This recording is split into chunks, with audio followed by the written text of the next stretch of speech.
Photoshop na picture ni Michelle D. ikinakalat ng mga Thai pageant fans. Alamin ang eye-spotted report ni Anton.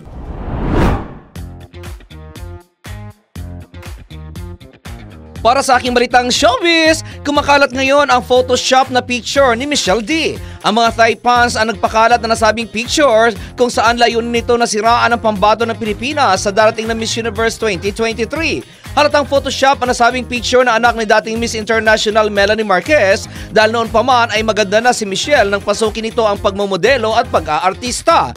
Bata pa lamang ay nakitaan na si Michelle ng ganda at tangkad kaysa sa kanyang kapatid na si Maxine D, kaya't marami ang nagsasabi noon pa man na papasukin din ito ang pageant world.